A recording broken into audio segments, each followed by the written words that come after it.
Sir ఇప్పుడు నేను మీ దగ్గర అదృష్టరత్నం కొనుక్కొని పెట్టుకుంటే నా జీవితం ఎలా ఉంటుంది? అద్భుతంగా మారుతది. ముఖ్యంగా సంతృప్తి మొదలవుతది. చేతి నిండా డబ్బులుంటాయి. సొంత ఇల్లు ఏర్పడుతది. మీరు 10 మందికి ఉపకారం చేయగలుగుతారు. మీ జీ ముందు ముఖ్యంగా మీరు మీ ఫీల్డ్‌లో ఉన్నారు. మీ ఫీల్డ్‌లో ఉన్నోళ్ళకి దిష్టి ఎక్కువ తగులుద్ది. ఎక్కువ మంది మీ మీద దిష్టి ఉంటది. ఆ దిష్టే మీకు పాజిటివ్, అదే నెగెటివ్ అవుతది.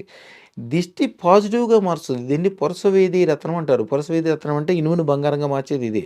చెడుని బంగారంగా మార్చేది ఇదే.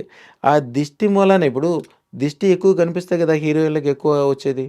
అలాగే కొంతమంది సినిమా యాక్టర్స్‌కి గాని, ఎవరికి గాని దిష్టి ఉండాలి వ్యాపారవేత్తలు గాని.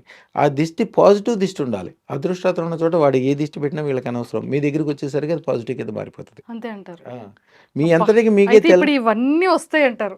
ఇల్లు 100% కొనుక్కుంటాను, డబ్బులొస్తాయి, ప్రశాంతత ఉంటది, 100% అదృష్టతను మంచిగా గ్రోత్ అవుతాను. అదృష్టతను పెట్టుకున్నోళ్ళు ఎట్లాంటి ఇల్లు, ఎట్లాంటి ఒక ఇల్లు కొట్టి వదిలేసారు. వీడియోస్ అన్నిటిలో చూసాను నేను.